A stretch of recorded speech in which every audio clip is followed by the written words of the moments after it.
Hello, everyone. Today we're going to talk about how to make a poster presentation. So you have to have a reason for this, and the most likely it's you're going to be presenting at a conference. And there is a right and a wrong way to do this. And I'm going to give you some hints on how to make the perfect poster. This is not it.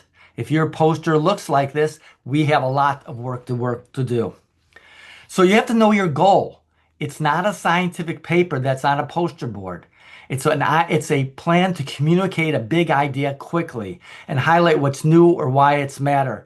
It really serves as a conversation starter. You want a structure of this to have a title that will be short, clear, specific.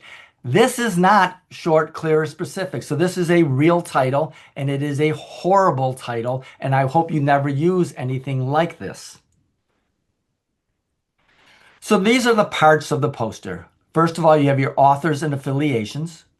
An introduction, just 2 to 3 sentences of context. In fact, that may be the most important section because it needs to grab someone who's walking by or someone who's reading this. You need your hypothesis or your purpose, and that's just one sentence. Next would be the methods, and you want diagrams rather than paragraphs. You try to use graphics whenever possible. Text is the enemy. You don't want people reading a book. Likewise, figures more so than tables. They're easier to understand. And your conclusion will be 2 to 3 bullet points. Don't forget to put reference in there, and that also can be a cue code. Now, you want a clean, consistent layout. Ideally, 3 to 4 columns, flows from left to right. The title at the top. Don't be cute and put the title in the middle at the bottom. Cherish your white space. You don't need to fill everything. You have to know if the conference has a specific size requirement, so do your research. They may also have a common background that they recommend. I know that at the ACUI, we recommend a certain size and a certain background. Your text guidelines, your title should be 85 to 110 points. A point is 1/72th of an inch, so 72 points is 1 inch. Your section heading should be 60 to 80 points. Your body, 32 to 44. Avoid long paragraphs. Use bullets. Remember, you want to catch someone's eye. Unless necessary, you do not need full sentences. Your total text ideally should be 250 words or less. Less is always more impactful. When you get much beyond 300, especially when you get closer to 800, it's probably too text heavy. The star of your poster are your figures and your pictures.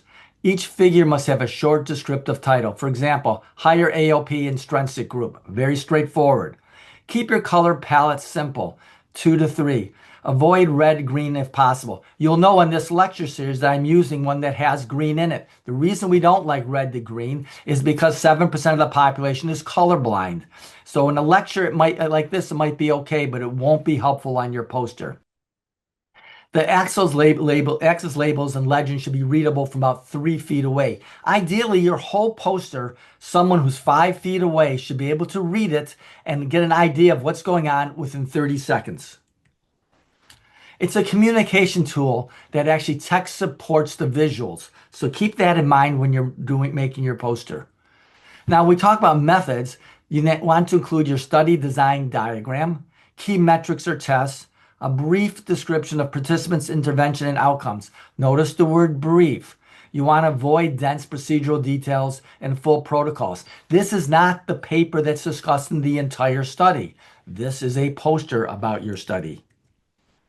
Your results should include primary outcomes, most important secondary outcomes, unexpected or interesting findings. Avoid too many statistical tests or every exploratory analysis. Your take-home message, one of the most read sections, it's 2 to 3 crisp bullet points. The clinical impact or why this matters. You can also have an optional one-line next steps if you think that will help your poster. Some tips. Avoid paragraph blocks. Use bullets when possible. Do not use colored backgrounds behind text. It's hard on a poster to read those. Do not overuse bold, italics, or underlying. In other words, don't be cute. Don't forget spell check. It's very embarrassing when, as a judge, we're looking at a poster and there are many spelling errors. Check your alignment. Also have a QR code linking to full paper references. Now, this is important that you check it out as well. We have had some posters where we go to the QR code for the references and it didn't work. It wasn't tested beforehand, and we were not able to grade that poster.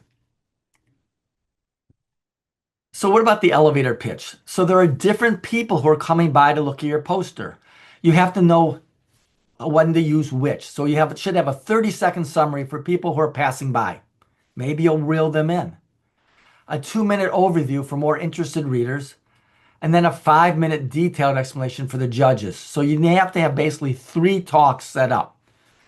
Practice with someone who has no background on the topic. If they understand it, you are good to go. When you print it, export it as a PDF unless you're instructed otherwise. Check the images are at least 150 to 300 DPI so they'll be clear. And for God's sakes, please proofread for typos. That's all I have here. If you have other questions regarding how to put your poster together, you can reach me at kareich53@gmail.com, and good luck with your research.